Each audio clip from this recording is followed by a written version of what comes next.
Mesdames et messieurs, les marketeurs qui avaient pris le web d'assaut et qui rêvaient de liberté. Aujourd'hui, pour vous et rien que pour vous, en lien très étroit avec le site écoledubiz.com. Voici le très flegmatique podcast. Jamel déroule le marketing.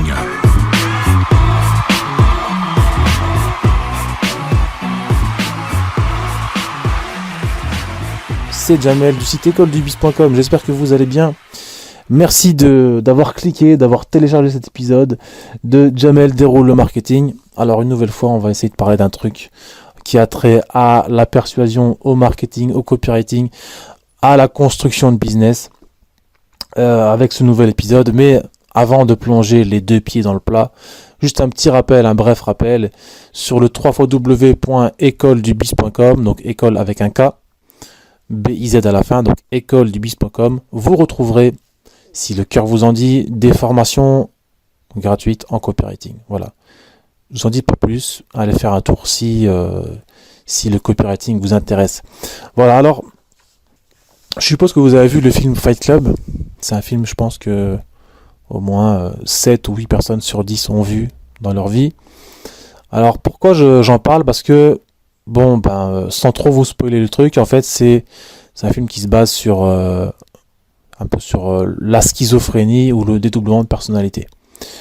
Et récemment, je suis tombé sur un concept vérité.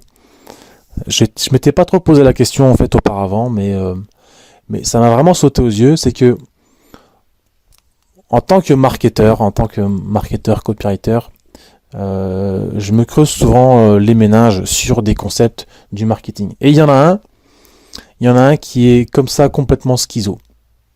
C'est-à-dire que d'un côté, il peut vous faire gagner plein d'argent, et de l'autre côté, il peut vous en faire perdre des milliers et des milliers d'euros.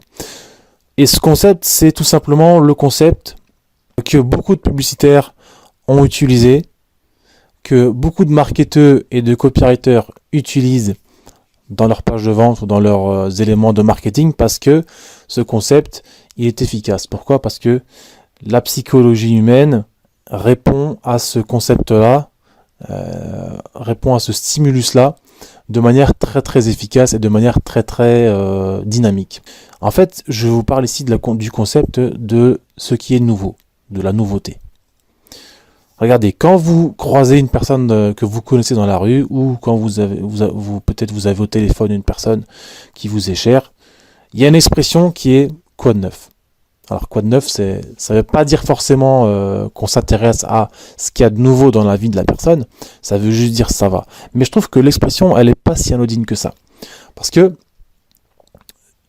finalement, c'est vrai que le vieux, on s'en tape. Ce qui est vieux, je ne parle pas des gens, rassurez-vous, je ne parle pas des gens. On adore les vieux et les personnes âgées, il faut en prendre grand soin. Et s'il y a des personnes de 70, 80, 90 ans qui écoutent ce podcast, je vous fais des gros bisous. Il y a très peu de chance, mais je vous fais quand même des gros bisous. Ceci étant dit, les choses qu'on connaît, les choses anciennes, les choses du passé, finalement, on s'en tape un petit peu. Ce qui nous intéresse de savoir, c'est ce qu'il y a de nouveau. Regardez par exemple les sites d'actualité. Ce sont des sites, en tout cas les médias, on va dire les médias mainstream. Ce sont des plateformes qui apportent sans cesse des nouvelles. C'est une institution dans beaucoup de ménages. En tout cas, ça l'était beaucoup plus avant, quand il n'y avait peut-être que la télé pour donner les informations ou la radio. Mais en tout cas, s'asseoir à table le soir et allumer la télévision et mettre les informations, c'est une institution dans beaucoup de ménages.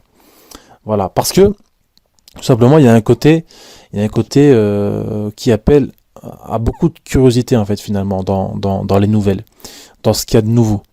On ne connaît pas ce qui est nouveau parce que forcément, c'est quelque chose qui vient un petit peu qui n'appartient pas au passé mais qui appartient au présent. Donc au présent, limite futur, parce qu'on ne sait pas ce que cette chose est, on ne sait pas ce qu'elle va faire pour nous, parce qu'elle est nouvelle, on n'a jamais entendu parler, elle est unique.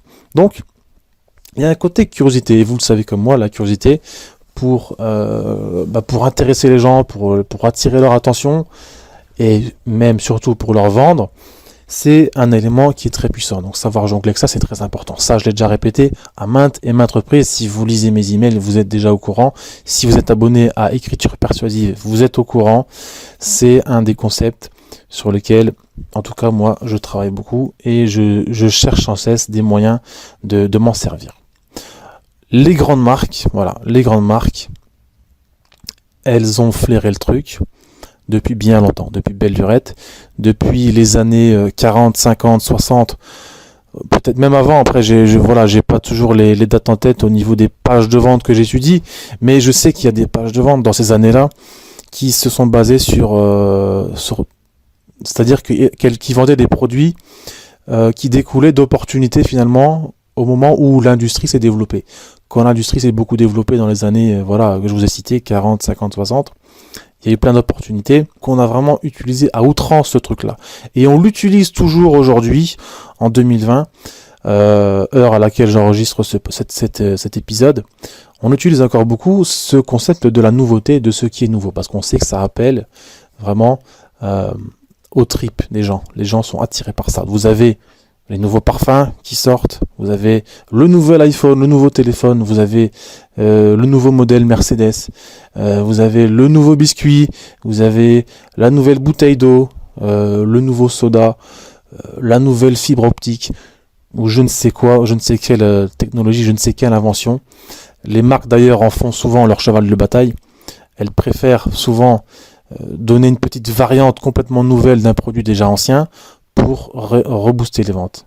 Voilà. Donc les grandes marques l'ont compris, les marketeurs aussi, ce concept-là, ils l'ont compris. Le nouveau fait vendre.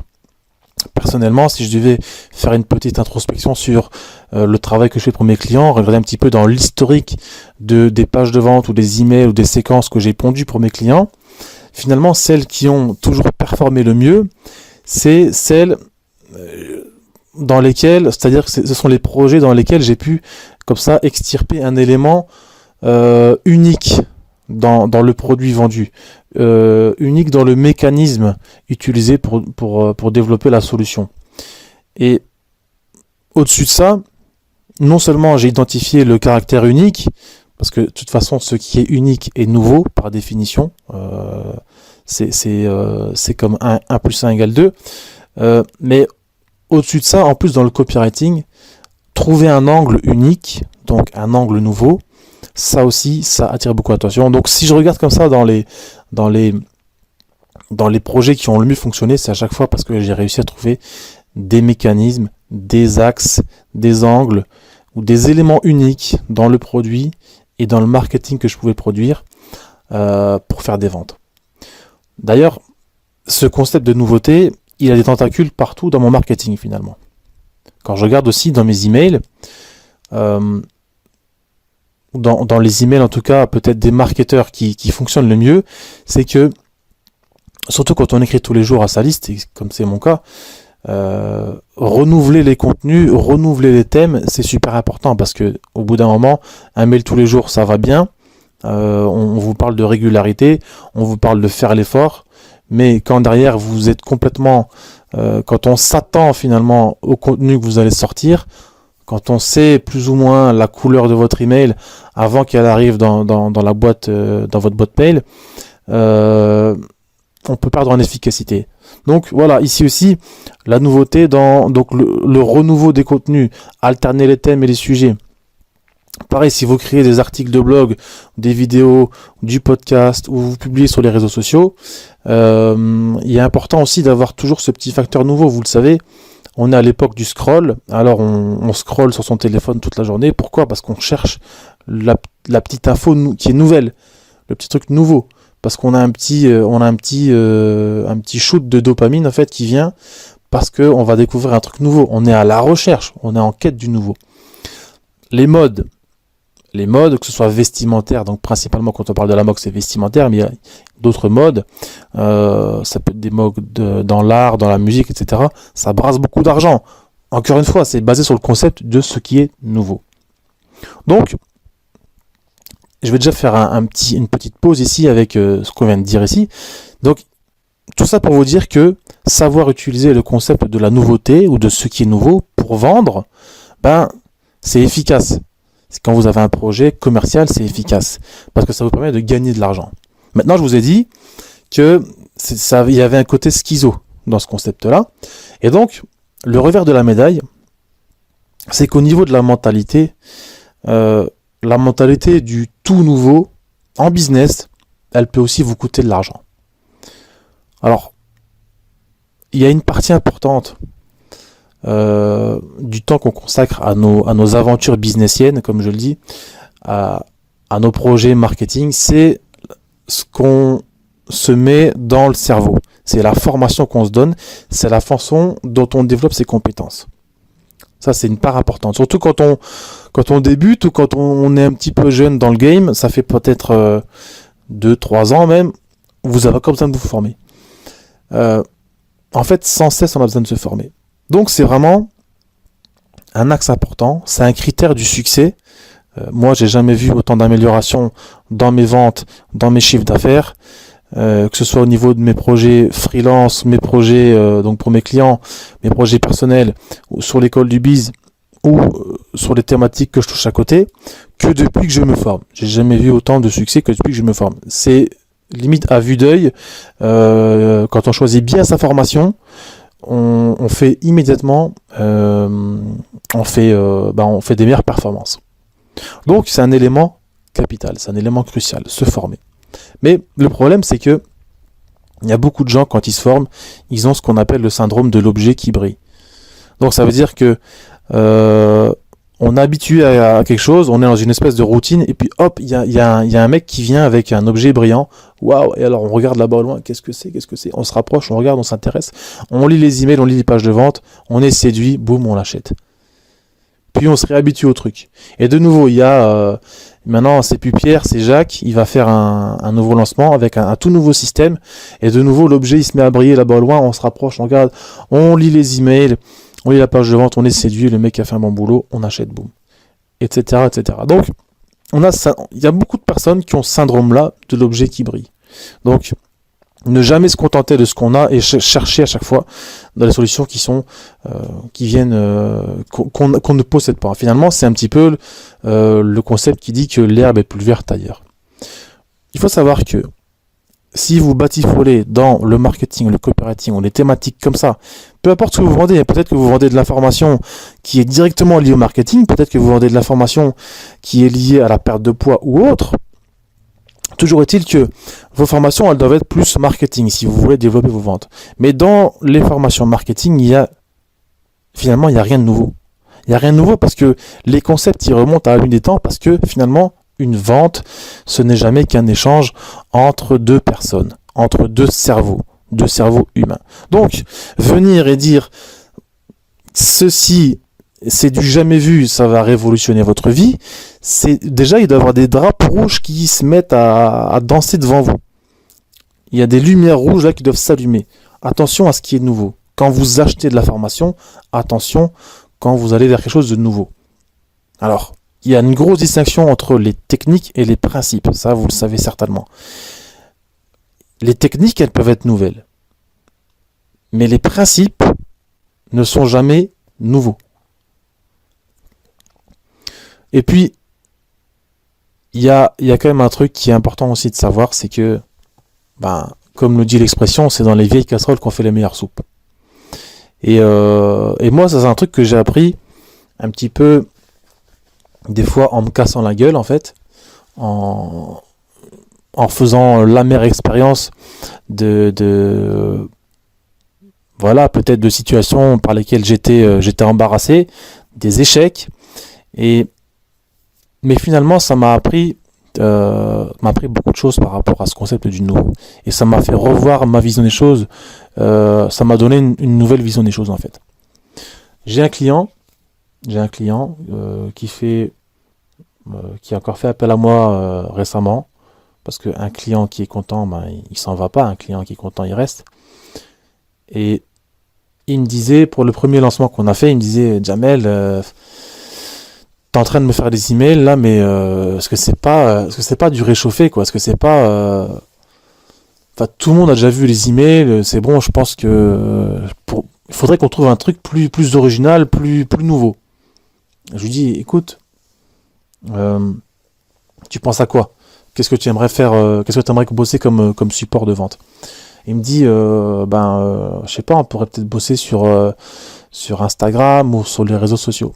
Et je lui dis, écoute, l'intimité de l'email, c'est un support qui est super ancien, mais l'intimité de l'email par rapport à tout ce que tu peux avoir en termes de plateforme, de réseaux sociaux, ça n'a rien à voir.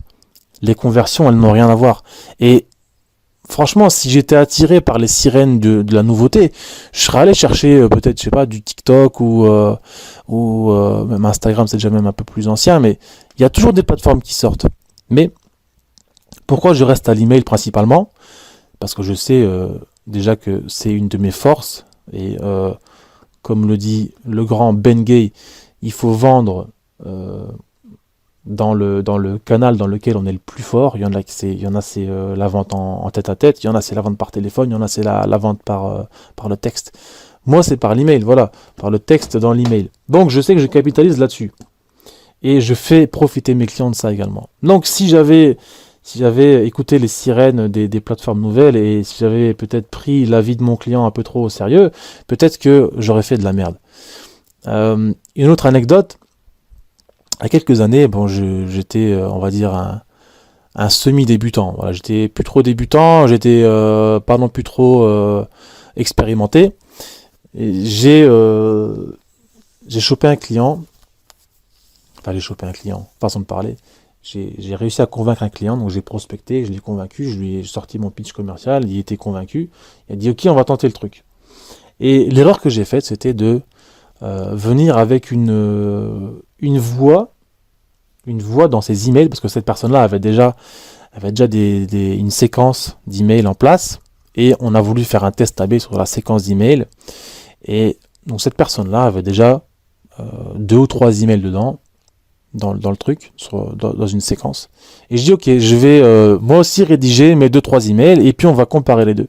Mais j'ai fait un flop, j'ai fait un grand plat, un grand placard, parce que j'avais justement changé la voix, je suis venu avec une voix nouvelle. Et ces clients qui avaient l'habitude finalement d'entendre la voix donc de ce client-là, ils étaient un petit peu déconcertés et les réponses ont vraiment été le taux de réponse a été nul à chier. Parce que quand fondamentalement je regarde ce que contenaient ces emails, je pense que d'un point de vue vente, d'un point de vue copywriting, ils étaient meilleurs. Mais le simple fait d'avoir changé la voix a fait que finalement les gens n'ont pas répondu, ils ont été un petit peu déconcertés. Donc ici aussi c'est une bonne leçon pour nous dire que parfois l'ancien est meilleur que le nouveau. Il y a un truc aussi qui est assez récurrent, et ça je pense que c'est humain chez beaucoup d'entrepreneurs et beaucoup de personnes qui sont dans le commercial, dans la vente, dans la persuasion, c'est finalement qu'on souhaite souvent courir après les nouveaux clients. C'est un truc qu'on veut constamment faire, donc remplir sa liste de nouveaux clients, convaincre des nouveaux clients, chercher des nouveaux clients, aller voir sur d'autres plateformes pour trouver des nouveaux clients, aller faire un partenariat pour trouver des nouveaux clients, aller demander de l'affiliation pour faire des nouveaux clients, etc., etc. Alors que, ça a été prouvé à maintes reprises, mais pourtant, on a du mal à se rentrer ça dans la tête, c'est que c'est plus facile à vendre, c'est plus facile de vendre à ceux qui ont déjà acheté chez nous. Donc finalement, pourquoi pas, je vous fais un bête exemple, pourquoi pas garder 100 clients et vendre à ces 100 clients qui ont déjà acheté, plutôt que d'aller chercher 1000 nouveaux clients et d'essayer de les convaincre. Alors qu'il a été prouvé qu'il est, je sais plus combien de fois, je crois que c'est 6 ou 7 fois plus facile de convaincre un client qui a déjà acheté chez nous. Donc ça aussi, le nouveau client n'est pas meilleur que l'ancien client, c'est l'ancien client qui est meilleur. Encore un parallèle, on a souvent aussi ça, pour ceux qui sont un petit peu dispersés de l'esprit, moi j'ai un peu tendance à être comme ça aussi, c'est de bosser sur un nouveau projet. On a envie de bosser sur un nouveau projet, plutôt que de patiemment bosser sur le projet actuel. Ça aussi, après voilà, c'est sûr que si vous vous formez en marketing, ça peut être une très bonne école, et ça c'est un truc que je répète souvent aussi, ça peut être une très bonne école de monter des petits projets sur le côté. Parce que ça va vous donner de l'expérience. et des nouvelles perspectives, parce qu'il y a peut-être des thématiques différentes, il y a de la psychologie différente, et ça peut vous ouvrir plein d'horizons. Mais fondamentalement, il ne faut pas oublier que on a une mission, et c'est de bosser sur son projet actuel, de le développer le mieux possible. Et là aussi, les sirènes du nouveau projet, l'herbe est plus verte ailleurs, souvent elles sont fortes, elles nous appellent, et on s'éparpille comme ça, et finalement, on n'est jamais efficace sur aucun projet. Voilà. Plutôt que de se concentrer sur un seul projet, et de le cartonner, on va comme ça batifoler à droite à gauche, et on va un petit peu se disperser, et perdre en efficacité. Pareil, en termes de copywriting, il y a beaucoup de monde qui va se dire, ok, j'ai fait un lancement, ça fait un flop, je vais bosser sur une nouvelle page de vente. Ou sur un nouveau titre. Voilà, j'ai pas eu assez de taux de lecture, pas assez de taux de clic, je bosse sur un nouveau titre. Plutôt que de bosser sur les fondements, l'offre, le ciblage. Parce que finalement, c'est ça aussi. Voilà, bosser sur une nouvelle page de vente, ça va rien résoudre si vous n'avez pas résolu d'autres problèmes. Parce que, voilà, souvent on accuse le copywriting quand les résultats sont pas au rendez-vous, mais souvent les éléments qui composent qui devraient constituer la vente finalement sont beaucoup plus importants. Pareil, chercher le nouveau système pour faire des ventes. Ça aussi, c'est un truc, moi, qui me tue, c'est que, après, il y a des marketeurs qui vont vendre ça parce qu'ils savent que ça marche. Et qu'éthiquement, ils en ont rien à foutre de vendre des trucs complètement réchauffés au micro-ondes. Mais les nouveaux systèmes de vente, c'est du vent. Parce que la base, beaucoup de monde la connaît. La base, je viens de vous la dire d'ailleurs, juste avant, c'est offre, ciblage, et un bon copywriting. Voilà, la base, vous l'avez. Je pense que si vous vous reconnaissez aussi dans ce que je suis en train de raconter, c'est important aussi de se remettre une petite gifle, en fait. Voilà. Pourquoi chercher un nouveau système de vente alors que vous connaissez déjà tout? Idem. Les nouvelles tactiques, on en a parlé un petit peu. Les nouvelles tactiques, elles sont attirantes parce qu'on se dit que peut-être ça va résoudre tous nos problèmes. Mais si vous vous concentrez sur le même geste et que vous le répétez tous les jours inlassablement, vous serez beaucoup plus efficace que d'aller chercher de nouvelles tactiques et d'essayer ce qui peut marcher ou pas. Parce que vous aurez un temps d'apprentissage, vous aurez un tas de choses, et si vous restez dans ce mindset-là, vous allez de nouveau un petit peu vous fatiguer sur la tactique, et vous allez, quand il y aura un nouvel objet qui va briller là-bas au loin, vous allez courir vers lui et vous allez l'acheter. Donc voilà. C'est comme en sport, c'est comme dans l'art, c'est comme dans tout, la répétition du geste. Le geste, il est ancien, mais il faut le répéter et il produira beaucoup plus de résultats que le geste nouveau. Le truc que personne soi-disant n'a vu et que vous pensez forcément que si vous êtes le premier dessus ou si c'est nouveau, c'est forcément bon. Voilà. Donc il faut faire attention aux petits pièges de l'esprit. Parce que, voilà, en vente, se servir de la nouveauté, c'est important pour gagner de l'argent. Même si vous le faites de façon complètement éthique, vous pouvez vous servir de ce concept-là pour vendre. Mais pour acheter les formations, pour vous former, pour avancer, pour construire votre business, faites bien attention à ne pas vous faire piéger par les sirènes de tout ce qui est nouveau, tout ce qui vous appelle, tout ce qui brille. Voilà. À très vite.